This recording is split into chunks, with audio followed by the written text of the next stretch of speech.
Good afternoon. How are you? Well, Thomas Jefferson tells me that the temperature is so great, 101 degrees and 60% humidity, that all indications are that this is not a time to go marching on my roads as much as I want to do it. And never underestimate the ability of no-see-ums to get into your body and to make you uncomfortable and itchy.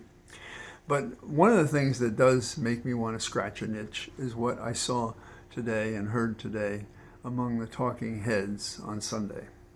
And what I heard just did not comport with what I know and the context in which these questions arise.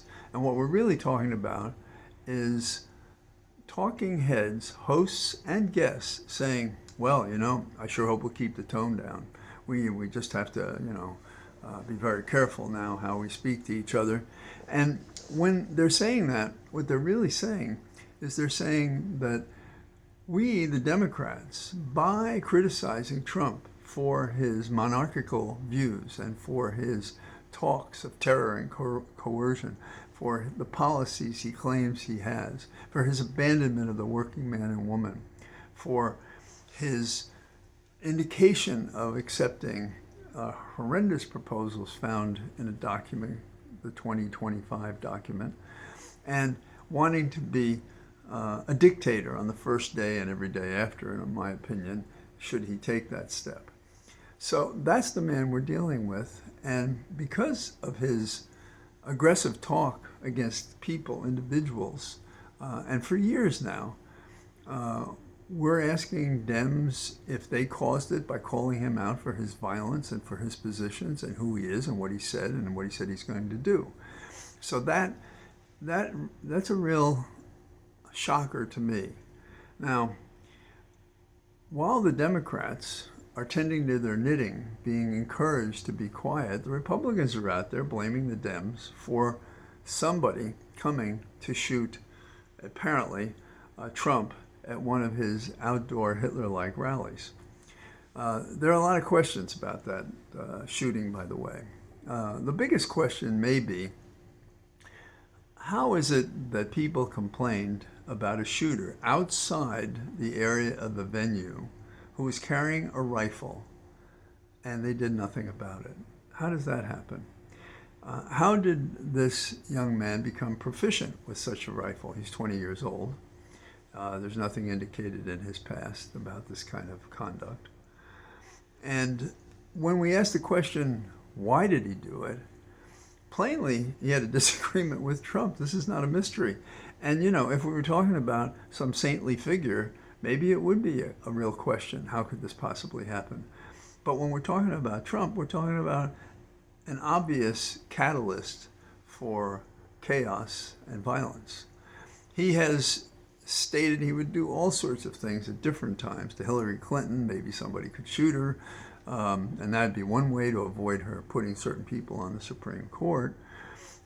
We've had courts issue gag orders because of his violent and terrible speech.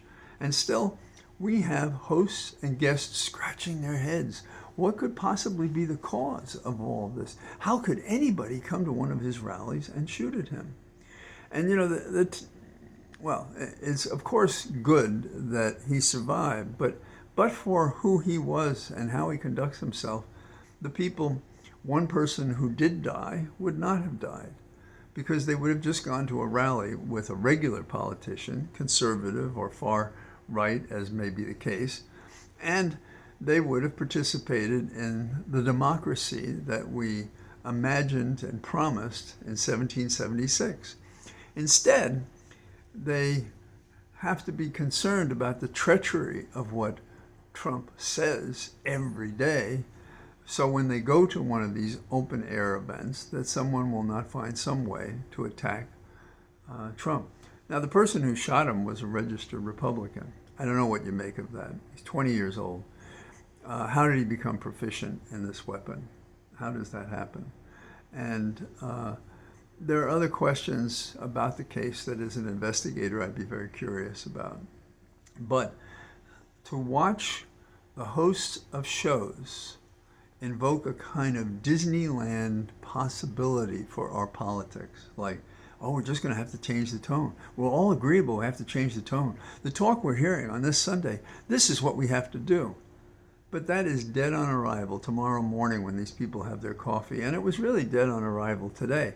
The Democrats kept their powder dry, and the Republicans ran around saying that it was the Democrats that were responsible for somebody wanting to shoot or trying to shoot or thinking to shoot at Trump, and instead hitting innocent bystanders who were dumb enough to come to one of his rallies. So this is the challenge to America. We have lessons from writers over the years. In 1984, the definition was a ministry of truth, which told anything but the truth. And so here we have that Democrats and others, and independents and so forth, anybody critical of Trump, you are part of a cabal against us, and you're the ones who want to take over, and you're the ones that want to prevent democracy. Wrong. They say he hasn't really any knowledge about what's in 2025, which talks about taking over the government in a kind of dictatorship or an absolute dictatorship. So we have these differences, and it appears that the hosts today that I saw were co-opted by the Trump BS, that it has to be somebody else. It can't be the fact that Trump has been out there ranting and raving and talking about violence, that could have caused the violence to him. So we have to be alert to the fact that the wealthy who may think, even the Democratic wealthy who may think, that Trump is a better choice for them because of what he'll do with taxes and some certain business decisions, than that Biden, would care for us. Because the Constitution is not we, the plutocratic united. It is we, the people. And we, the people, are not being served, not by the news that's slanted toward the criminal, public enemy number one, Trump, for us being survived, that he was shot at, and worse, innocent people were harmed and one killed. So in the days ahead, I expect we're going to have more desperate moments of peril. With the conviction it's interesting, the convention that's coming up next week, excuse my slip, but conviction is interesting, because we don't even respect that. Talk about two standards. We're all equal before the law. Do you really think Biden is being treated equally to Trump? No, not possible. And so, is the media failing us because of the corporate ownership? Perhaps. Certainly businessmen that want to withhold $90 million because, and I think it becomes, as days pass, one after another, more of an excuse to not be with Biden because they like the deal that Trump might give them as businesses better than the shared responsibility of both the middle class and the business class and the lower class to bring all of America forward. Rising waters float all boats. We can't ignore some of the past images of us all being part of a quilt, but that's not true for these Republicans, not those in the Trump plus, Trump and his corrupt minions. And that's what we're up against. And so on a day when some people tell us to tone it down, and basically it turns out to be a hand against us to prevent us from weighing into that debate, well, we just have to learn the game never stops. Years ago, I wrote a note to some people about something that was upsetting to me. And a very good friend of mine and an alert political type, terrific lawyer, former prosecutor, Hill Rat, leading lawyer in my opinion, he called me and he said, yeah, the note was very good, but you know, John, the game never stops. The game is always on. It is never off. Even when they say it's off, that's a pretense.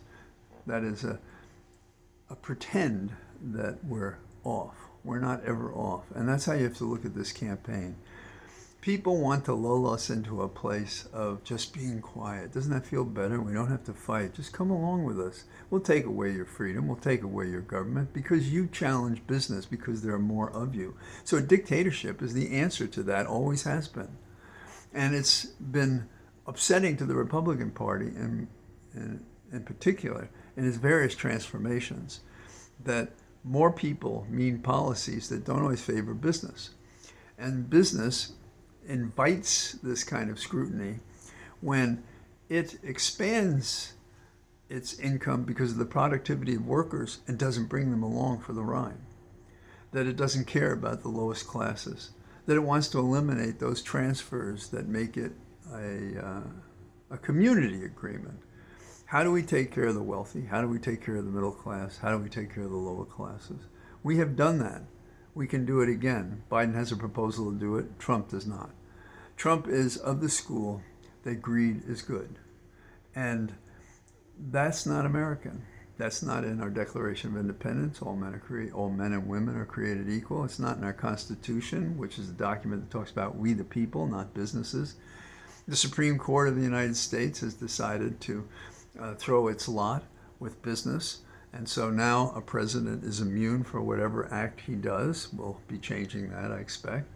And also it believes that if you have money and you spend it, that's freedom of expression, and we can't compromise that. And that's Citizens United, which I've renamed Plutocrats United. So that's a couple of my thoughts today. I hope you find it reassuring that if we agree that you felt uncomfortable because you listen to these people that you have respected say things that make no sense, not democratic sense, not fair sense, not based on the facts, not based on the context and the history. So all the best. With any well, I say with any luck, I talk to you tomorrow, but right now the weather reports where I am are that we're in for rougher weather tomorrow, or as rough tomorrow. Can you get worse than 100 degrees, 101 degrees? Yes, you can. I don't expect that we will. And the humidity was somewhat down, but not enough. It's like walking through a steam bath, except it's more uncomfortable and not desired. So, talk to you soon. Bye-bye.